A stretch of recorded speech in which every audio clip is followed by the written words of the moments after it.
You know someone has already erased you from the family the moment they start laughing at your memory. The first thing Vanessa did that morning was move my blueberry pie 3 inches to the left and ask if I remembered where I had set it down. Everyone around the picnic table laughed softly, like it was harmless, like it was cute, like I was some fragile old woman slowly drifting away from reality instead of Eleanor Whitmore, the same woman who had balanced every bill in our household for 43 years without missing a due date. I stood there for a second holding a paper plate in one hand while the July sun pressed hot against the back of my neck.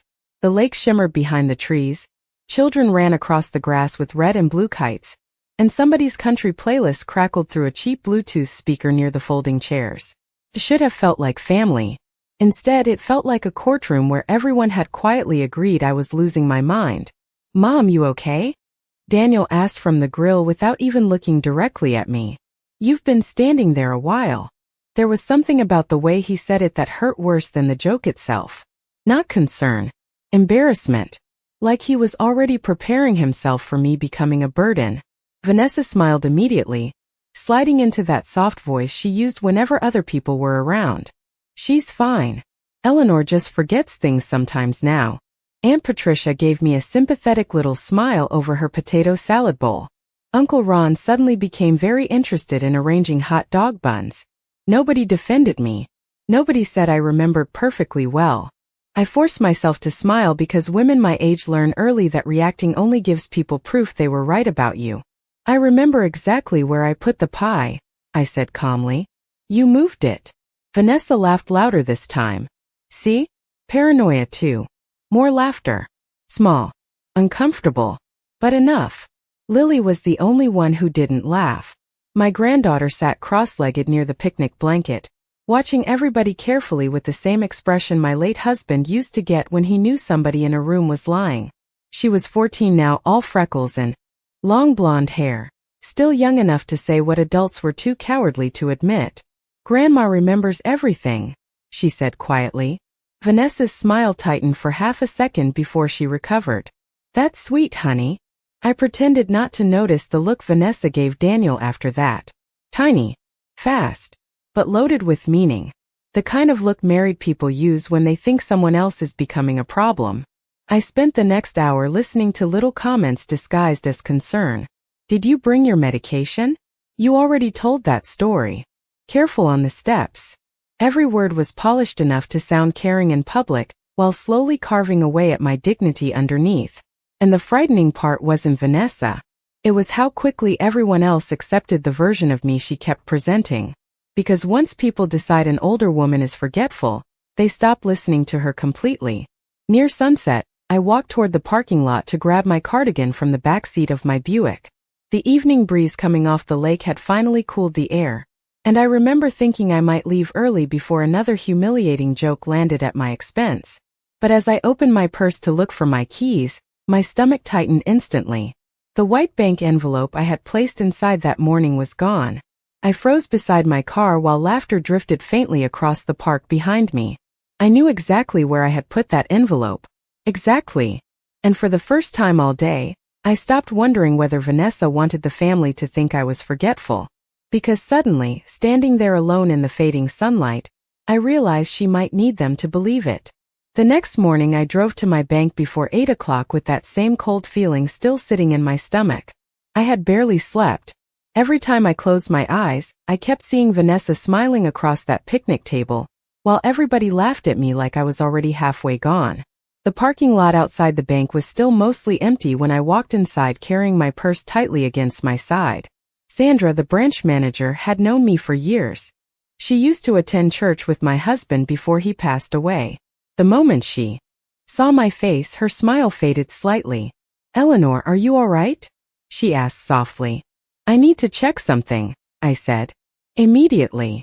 10 minutes later I was sitting in her office staring at a printed transaction summary, while my hands slowly turned cold. $3,000 had been transferred out of my savings account 2 days earlier. Not withdrawn. Transferred electronically. I blinked twice, trying to process what I was reading. "There has to be some mistake," I whispered. Sandra turned the paper carefully toward me. "The transfer was authorized using your online credentials." "I did not authorize anything," She hesitated before speaking again. Your daughter-in-law was listed as an approved contact during the verification call. For a moment I could not even hear the air conditioning anymore. My ears rang softly while the room around me seemed to narrow. Vanessa. Of course it was Vanessa. Suddenly every little joke about my memory felt less accidental. I looked up at Sandra carefully. Did I sound confused on the call? She frowned immediately. Actually, no. That is why this surprised me. I nodded slowly, forcing myself to stay calm. Women my age learn another important lesson too. Panic only helps the people trying to corner you. I folded the transaction paper neatly and slipped it into my purse. Thank you, I said quietly. Do not tell anyone I was here. When I arrived home, Vanessa's SUV was already parked in my driveway, even though nobody had told me she was stopping by. She stood in my kitchen pouring coffee like she owned the place. There you are, she said brightly. Daniel was worried because you did not answer your phone. I set my purse on the counter without taking my eyes off her. I was at the bank. Something flickered across her face. Tiny. Fast. But enough. Oh, she asked. Everything okay? Perfectly fine. Vanessa relaxed immediately after hearing that. That was what frightened me most. She had expected confusion, fear, maybe even self-doubt. Instead, I simply opened the refrigerator and pretended nothing had happened. You know, she said casually, Daniel and I were talking last night. Maybe it is time somebody helped. Organize your finances a little more carefully. There it was. The real conversation hiding underneath all the concern. I turned slowly toward her. My finances have been organized since before you graduated high school. She laughed softly like I had told a harmless joke. You do not have to be defensive. Defensive. That word stayed with me after she left. Not angry. Not confused. Defensive. Because people only use that word when they want your reaction to sound unreasonable. Around noon, Lily texted me from summer art camp. Grandma, are you okay? Mom says you got lost driving home yesterday. I stared at the message for nearly a full minute. I had not gotten lost. I had driven straight home from the picnic without stopping once. My fingers moved slowly across the screen. I did not get lost, sweetheart. A few seconds later another message appeared. I know. I just wanted to make sure you knew, she said it in front of Dad. That was when I finally walked into my bedroom, opened the bottom drawer of my nightstand, and pulled out the small leather notebook my husband once used for household expenses. I sat on the edge of the bed and wrote down everything. The missing envelope. The bank transfer. The comments. The lies. The timeline. Every detail. Because if someone is trying to convince the world you are forgetful, the most dangerous thing you can do to them is start keeping records. By the following week, Vanessa had turned my supposed forgetfulness into a full family narrative. It moved through conversations quietly, almost professionally, spreading from person to person until people repeated it without even questioning where it started. Aunt Patricia called one afternoon and gently reminded me about a church luncheon I had never agreed to attend. When I told her that, there was an awkward silence before she said, Well, Vanessa mentioned your memory has been slipping lately. Slipping. Such a polite word for erasing somebody. I sat at my kitchen table staring out at the backyard while rain tapped softly against the windows above the sink. My late husband had built that deck himself 30 years ago. Every board. Every nail. I remembered all of it clearly, including the exact afternoon he accidentally smashed his thumb with the hammer and refused to admit he needed stitches. Funny how nobody ever called memory a problem when it belonged to a younger person telling stories. That Saturday, Daniel and Vanessa hosted a family barbecue at their house. Normally I would have stayed home after the way things had been unfolding, but avoiding them would only make Vanessa stronger. People always assume silence confirms guilt. So I baked cornbread, put on my navy cardigan despite the warm weather, and drove 20 minutes to their subdivision outside Hartford. The moment I walked into the backyard, I felt it again. That shift in atmosphere. Conversations softening slightly, eyes checking me carefully, like everyone was waiting to see if I would wander into traffic or forget somebody's name. Vanessa crossed the patio carrying a tray of lemonade glasses with that polished smile she wore so naturally now. Eleanor made it here safely, she announced lightly. That is always a win these days. Several people laughed. Daniel gave her a quick look that should have been disapproval, but he still smiled afterward anyway. That was the problem with small humiliations. They only work because decent people convince themselves they are harmless. Lily sat near the pool sketching in a notebook. The second she saw me, she stood up immediately and hugged me tightly. "I saved you a chair next to me," she whispered. I squeezed her hand softly. Across the yard, Vanessa was already entertaining Aunt Patricia and two neighbors with another performance. "Last month she left her oven on all night," she said dramatically. Thank God Daniel checked on her. I almost interrupted before realizing something important. Vanessa always told these stories when she thought I could not hear clearly, like she needed distance to make her lies feel safer. Uncle Ron shook his head sympathetically. "That is how it started with my cousin Frank." Started.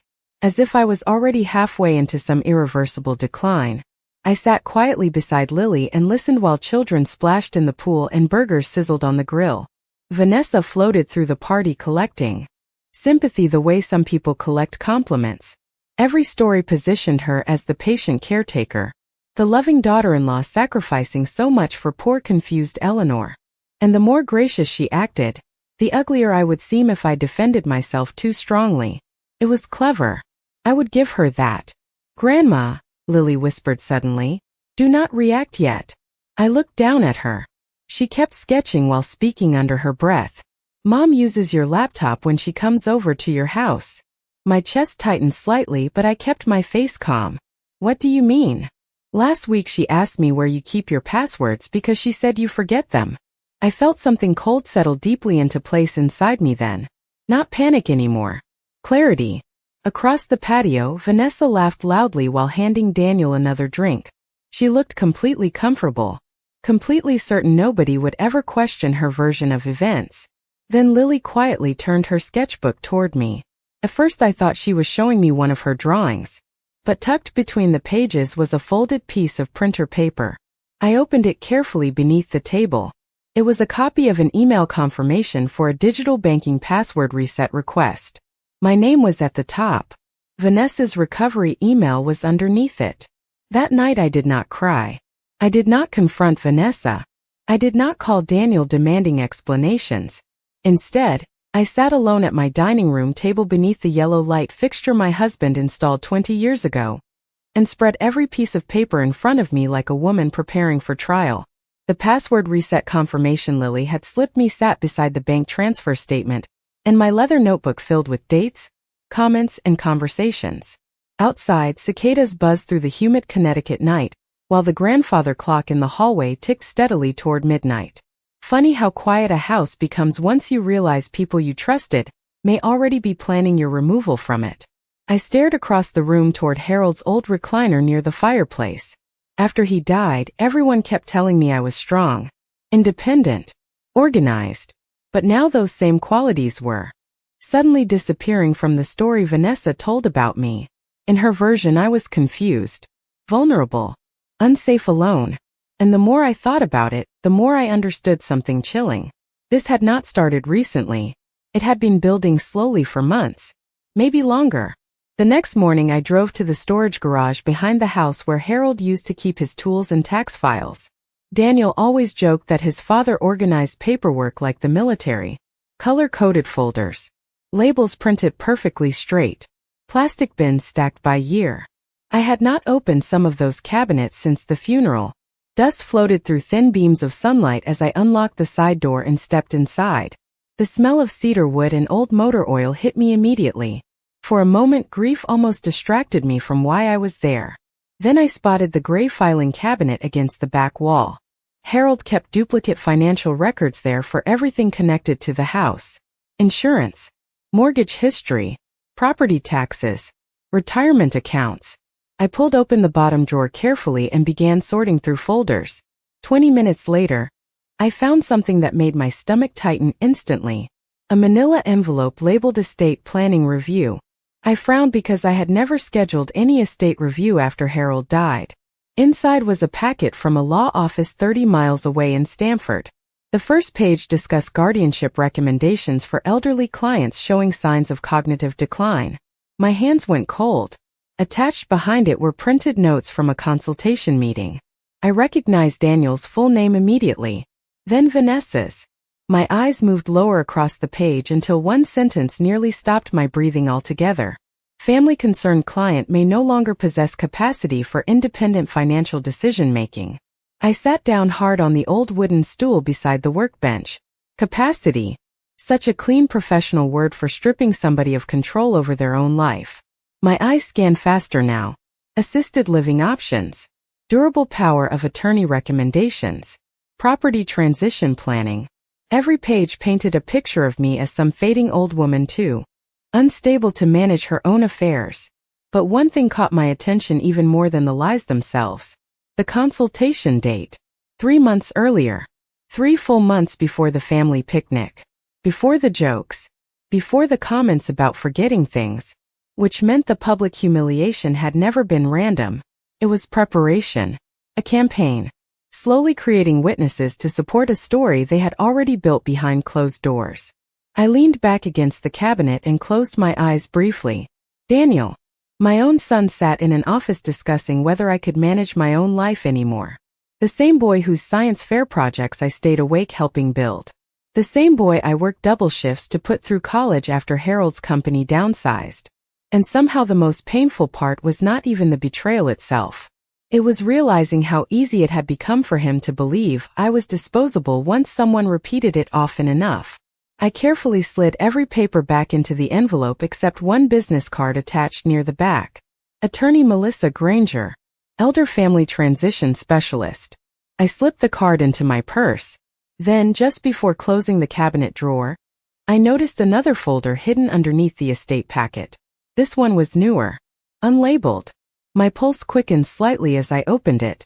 Inside was a printed real estate market estimate for my home. Across the top corner, in Vanessa's handwriting, were 4 words underlined twice in red ink. Sell after relocation. After finding the real estate papers, I stopped seeing Daniel and Vanessa as careless people making bad decisions.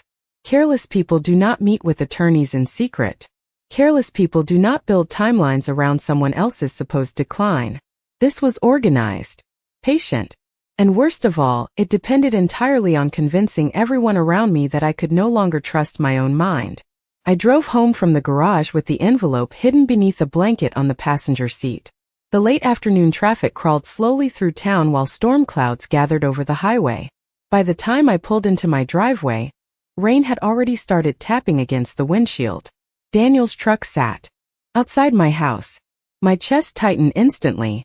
I stepped inside and found both him and Vanessa standing in the kitchen beside the counter where I usually sorted my mail. Vanessa smiled first. There she is. Daniel folded his arms awkwardly. Mom, we have been trying to call you. I was out, I answered calmly, setting my purse down without letting either of them near it. Vanessa exchanged another one of those quick little looks with Daniel before speaking carefully. We wanted to talk about some things. I almost laughed at how rehearsed they sounded, like nervous employees preparing for a difficult human resources meeting. Daniel pulled out a chair at the table. Sit down for a second. I remained standing. I am comfortable right here. He sighed softly. Mom, please do not make this difficult. Difficult. Another word people use when they are trying to remove your choices politely. Vanessa stepped closer with her gentle voice ready. We are worried about you, Eleanor. I looked directly at her. No. You are worried about my house. Silence filled the kitchen instantly. Daniel blinked hard. Vanessa recovered first. That is unfair. Is it? I asked quietly. Rain hammered harder outside now, running in crooked lines down the kitchen windows. Daniel rubbed his forehead like he already regretted being there. Mom, nobody is trying to take anything from you. I almost reached into my purse right then and pulled out the folder from the garage. But something stopped me. They still believed I was unaware. That advantage mattered more than temporary satisfaction. Vanessa moved to the refrigerator and grabbed a bottle of water before speaking again in that calm, practiced tone. We just think maybe this house is becoming too much responsibility. For who? For you. I stared at her steadily. I mow my own lawn. I drive myself everywhere. I pay every bill on time. What exactly can I not handle? Daniel finally spoke up again, but his voice sounded smaller now. Mom, the bank situation scared us. There it was. They were going to use the money transfer against me. Interesting, I said slowly, considering somebody else authorized it. Vanessa froze for half a second before opening the water bottle. What does that mean? It means I know exactly what happened. Daniel looked confused immediately. Mom, Vanessa said you forgot approving the transfer. I turned toward my son carefully, studying his face. He truly believed her. Or maybe he wanted to believe her because it made everything easier. Easier than admitting his wife had manipulated him. Easier than questioning the story already spreading through the family. Daniel, I asked quietly, when did you first start thinking I was losing my memory? His eyes shifted downward. Not because he had an answer. Because he knew exactly when. Around the same time Vanessa started telling everyone. He could not even look at me while speaking. We just noticed little things. What little things? He hesitated. Vanessa stepped in immediately. Eleanor, nobody wants to argue. Another careful interruption. Another rescue operation before Daniel had to think too deeply for himself. Then Vanessa placed a single sheet of paper on the kitchen table between us. Assisted living brochures. Clean smiling elderly couples walking through sunny hallways. There are beautiful places nearby, she said softly. Communities with support. Support.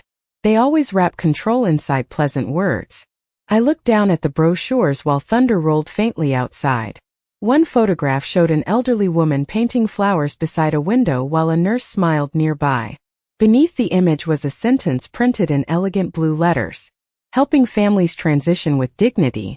I raised my eyes slowly toward Vanessa. You already chose one.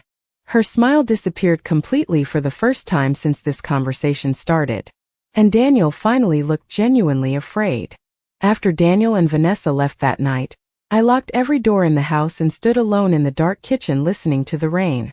Their coffee mugs still sat on the table beside the assisted living brochures like little pieces of evidence nobody bothered hiding anymore. I picked one brochure up again and stared at the smiling silver-haired couple on the front. They looked peaceful, safe, managed. I wondered how many families handed those papers to perfectly capable parents while pretending it was love. Then I carried everything into my study, opened the bottom desk drawer, and added the brochures to my growing collection. By then I had stopped thinking emotionally and started thinking strategically. If Vanessa wanted to paint me as confused, then every move I made needed to look calm, organized, and undeniable. The next morning I called the one person Daniel never expected me to contact. Richard Bellamy, my husband's attorney and closest friend for nearly 40 years. Richard was 72 now and semi-retired in New Haven, but his mind was still sharper than most people half his age. He answered on the second ring. Eleanor, he said warmly, to what do I owe the honor? I think someone is preparing to take control of my finances. Silence followed immediately. Not shocked silence. Focused silence. Tell me everything, he said. 2 hours later I sat across from him in his office while he carefully reviewed every document I had gathered. The bank transfer. The password reset confirmation. The estate consultation paperwork. The housing brochures. Richard adjusted his glasses several times without interrupting once. When he finally finished reading, his expression had changed completely. Did you authorize any of this? No. Have you been evaluated by any physician for cognitive decline? No. Have you signed anything recently? Nothing. He leaned back slowly in his chair. Then they are building a narrative before building a legal case. Hearing someone else say it out loud made the entire thing feel even colder somehow. Richard folded his hands together carefully. Eleanor, you need to understand something. Courts take elder vulnerability seriously, but families sometimes exploit that system. If enough people repeat that you are forgetful, emotional, or unstable, it can influence how others perceive you before facts are ever examined. Including my own son, I said quietly. Richard's eyes softened briefly. Especially family. For the next hour he helped me put protections in place. New banking passwords. Account alerts. Legal documentation reaffirming my competency. Independent medical evaluation scheduling. Everything recorded formally with timestamps. Every action clean and professional. By the time I left his office, I no longer felt like prey. I felt prepared. 3 days later, Vanessa arrived at my house carrying blueberry muffins and fake concern. "I just wanted to check on you," she said sweetly as she stepped inside without waiting for permission. I noticed immediately how her eyes moved around the room, looking for papers, looking for signs of confusion, looking for weakness. "That is thoughtful," I answered calmly. She placed the muffins on the counter and lowered her voice. "Daniel feels terrible about the conversation the other night." "Does he?"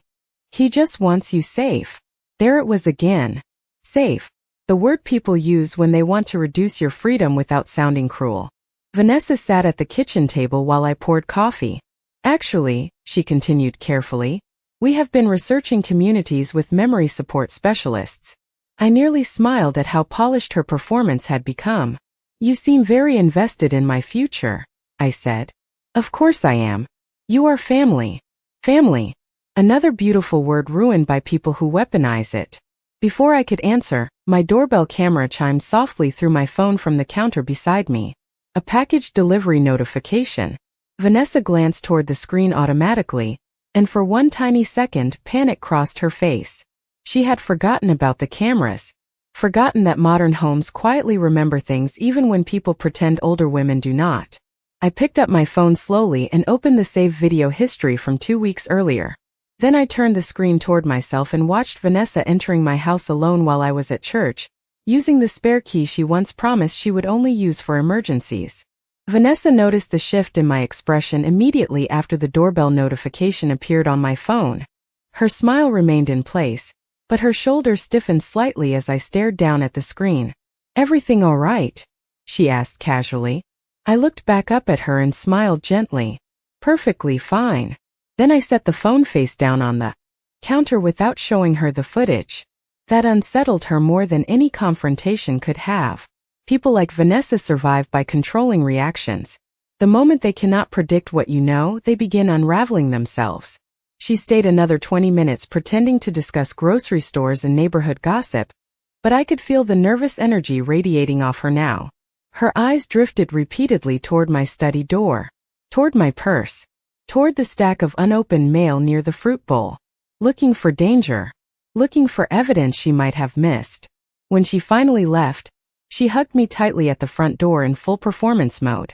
"We love you, Eleanor," she whispered softly. I almost admired how naturally the lies came to her.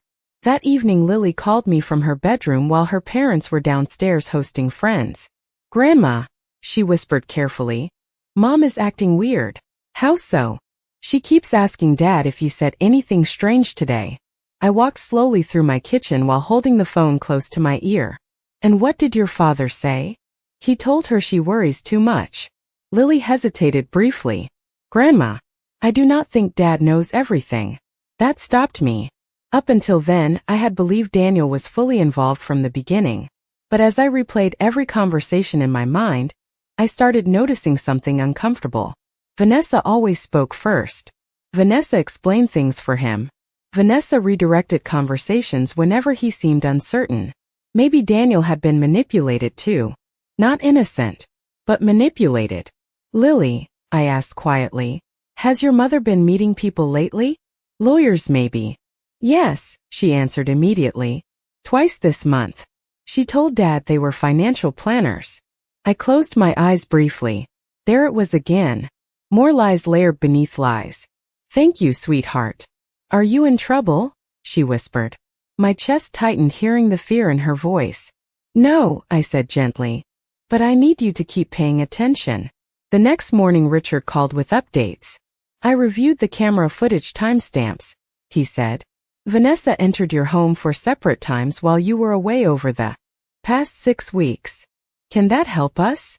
"It helps establish unauthorized access patterns," he answered carefully, "especially combined with the financial activity."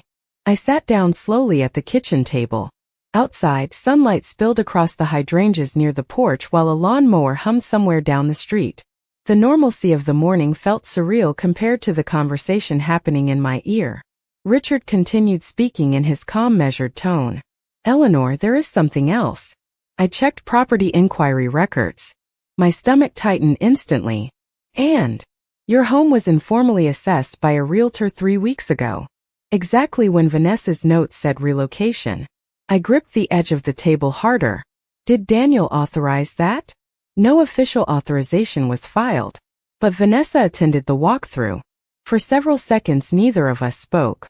Then Richard said something that settled into my chest like stone. I think they expected this process to move faster. Meaning they thought I would already be doubting myself by now. Forgetting things. Handing over control willingly. Richard lowered his voice slightly. You need to understand something important. Once they formally petition competency concerns, it becomes harder to undo socially even if you win legally. People remember accusations longer than corrections. He was right. Even now, church friends looked at me differently. Family members spoke slower around me. They had already started rewriting my identity in their minds. That afternoon Daniel showed up alone for the first time in weeks. He stood awkwardly on my porch holding a paper grocery bag filled with soup containers from my favorite deli downtown. "Can I come in?" he asked quietly. I studied his face carefully as he stepped into the house. He looked exhausted. Older somehow. Like sleep had become difficult recently. "Vanessa says you have been upset," he said while setting the soup on the counter. "She is worried you are isolating yourself." I almost laughed hearing her use concern as a leash again. Daniel rubbed his palms together nervously before speaking once more. "Mom, did you really accuse Vanessa of trying to take your house?" I looked directly into my son's eyes and realized something painful. He still wanted me to deny it. Because if I said yes, he might finally have to ask himself why so much evidence kept pointing back to his wife. The moment Daniel asked that question, I could feel the entire house shift into something fragile and dangerous. Not loud. Not dramatic. Just a quiet pressure building between two people who once trusted each other completely. I walked past him without answering immediately and poured myself a glass of water, giving myself time to think. Vanessa had always relied on speed. Emotional speed. Narrative speed. The faster she controlled the conversation, the less room there was for truth to settle. So I did the opposite. I slowed everything down. "Daniel," I said finally, setting the glass gently on the counter. "Do you know why people repeat a story until it sounds true?" He frowned slightly. "That is not what I asked." "It is exactly what you asked," I replied calmly. "You are asking me to confirm someone else's version of me." He looked uncomfortable now, shifting his weight. "Vanessa is not trying to hurt you. She thinks you need help." That word again. Help. I nodded slowly, as if considering it. Then I reached into my purse and placed a single printed page on the counter between us. The banking alert showing unauthorized access patterns tied to Vanessa's email recovery system. Daniel stared at it without touching it. "This does not prove anything," he said, but his voice had already weakened. "It proves access," I answered. "And access is the first step to control." He ran a hand through his hair, suddenly looking exhausted in a way I had not seen before. "Mom, I do not know what is real anymore." That was the first honest thing he had said in weeks. Before I could respond, the front door opened. Vanessa walked in without knocking, holding a folder and smiling like she had been invited. "I hope I am not interrupting," she said sweetly. Then she saw the paper on the counter. Her smile did not disappear, but it froze. "What is that?" she asked carefully. I turned toward her. "Something you should recognize." She stepped closer, her eyes scanning the document. I watched her mind work in real time, recalculating angles, searching for denial, preparing alternative explanations. "This looks like a technical error," she said finally. "Banks make mistakes all the time." I almost admired her ability to stay composed. Daniel looked between us, clearly lost now. "Vanessa, is this true?" he asked quietly. She immediately placed a hand on his arm. "Of course not. This is exactly what I mean when I say your mother is being confused by outside information." Outside information. That phrase landed differently this time. Not convincing. Not smooth. Just rehearsed. I walked slowly toward the dining table and opened another folder I had prepared earlier that morning. Copies of every time Vanessa had accessed my home network through saved credentials. Every login attempt. Every password reset request. all legally obtained through system logs Richard helped me retrieve.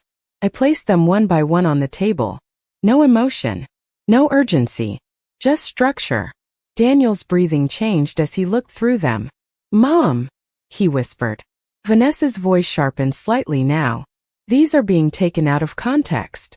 "No," I said quietly. "They are being placed into context for the first time." Silence filled the room. Outside, a delivery truck passed slowly down the street, completely unaware that something irreversible was happening inside this kitchen. Daniel finally sat down at the table like his legs could no longer support him.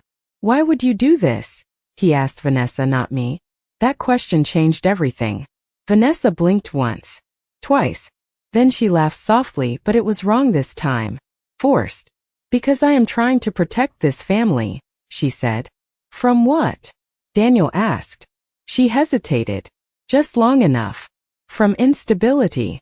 I watched my son carefully as he repeated that word in his mind. Instability. The same word used in legal documents. The same word used in assessments. The same word they had been preparing for months. Daniel slowly pushed the papers away from him. "You told me she forgot things," he said quietly. Vanessa stepped closer again, lowering her voice. "She is forgetting things. You have seen it." Shook my head slightly. "No, Daniel," I said gently. "You have seen what you were shown." For the first time, Vanessa looked directly at me without performance. No warmth. No sympathy. Just calculation. "This is not over," she said softly. I met her gaze without blinking. "It is starting to be." And for the first time since this began, she did not have a response ready. The room stayed silent for several seconds after I spoke, the kind of silence that does not feel empty but rather full of consequences. Daniel sat at the table staring at the papers like they had weight beyond ink and paper, like every line was pressing something open inside him that he had tried not to look at. Vanessa remained standing, perfectly still, her posture controlled, but I could see the subtle tightening in her jaw. Not panic yet. Not fear. But something close to it. "This is being misinterpreted," she said again, her voice softer now, carefully calibrated. I nodded slightly as if I understood her concern. "Then interpret it correctly," I replied. Daniel finally looked up at her. "Did you access Mom's accounts?" The question was simple, but it landed like a shift in gravity. Vanessa did not answer immediately. That hesitation said more than any explanation could have. "I was helping organize things," she said at last. "You were overwhelmed with her situation." I watched Daniel's face carefully. That phrase, "overwhelmed with her situation," was exactly the language she had used with him for months. It was not accidental. It was reinforcement. Daniel slowly pushed his chair back from the table. "You told me she could not manage finances anymore," he said quietly. "You told me she was forgetting payments." Vanessa stepped closer to him, lowering her voice again, switching back into control mode. "Because I was trying to protect you from stress." "Or from the truth?" I asked calmly. Both of them turned toward me at the same time. I did not raise my voice. I did not need to. The documents were already doing that for me. Daniel looked down at the papers again, then back at Vanessa. Something inside him was breaking alignment, the version of reality she had constructed no longer fitting against what he was physically seeing in front of him. "Mom," he said finally, his voice unsteady. "Did you ever forget things the way she said?" I met his eyes. "No," I answered simply. That was all. No defense. No emotion. Just fact. Vanessa exhaled sharply, like she had been waiting for that moment to collapse into something she could redirect. "Daniel, you are being manipulated right now," she said quickly. "Look at how she is framing this." I almost smiled at the irony. She was describing exactly what she had been doing since the beginning. Daniel shook his head slowly, rubbing his forehead again, overwhelmed but now in a different direction. Not confusion about me anymore. Confusion about her. "I do not understand," he whispered. "All this time you said she was forgetting, and now there are records, emails, access logs." He stopped speaking as if he could not finish the sentence out loud. Vanessa's tone sharpened slightly. "You are focusing on documents instead of behavior," she said. "She has been isolating herself. She has been suspicious of everyone." I took a slow step forward. Suspicious people do not normally give others their financial credentials, I said quietly. That landed harder than anything else. Daniel looked up at me again, something like realization forming but still unstable. Vanessa reached for his arm again, but this time he did not respond to it immediately. Daniel, she said, softer now, almost pleading. You know I have always taken care of everything. That was the mistake. The word everything. Because it revealed scale. Daniel finally pulled his arm away gently. Not aggressively. Not dramatically. Just enough. I need a moment, he said. He stood up and walked toward the hallway, leaving both of us in the kitchen. For the first time since this started, Vanessa and I were alone without him as a buffer. She looked at me directly now, her expression no longer carefully curated. You should have stayed quiet, she said softly. I tilted my head slightly. Why? She hesitated. Just a fraction too long. Then she recovered. Because this is going to hurt your relationship with your son permanently. I nodded once. Only if I am lying, I replied. That was when she understood something had shifted beyond her control. Because now it was no longer about convincing me or Daniel in the moment. It was about which version of the past would survive contact with evidence. Daniel returned a minute later, his face pale, holding his phone. I just called the bank, he said quietly. He looked at Vanessa, then at me. They confirmed the access logs. Vanessa's silence this time was not strategic. It was empty. Daniel swallowed hard. I think you need to leave, he said to her. Not angry. Not loud. Just final. Vanessa stood there for a moment longer, looking between both of us as if searching for an alternate ending that still existed. But none did. Finally, she picked up her folder from the table, straightened it carefully, and walked toward the door without another word. When it closed behind her, the house did not feel victorious. It felt like something had finally stopped moving after a long period of distortion. Daniel sat back down slowly, hands trembling slightly. I do not know what I was supposed to believe anymore, he said quietly.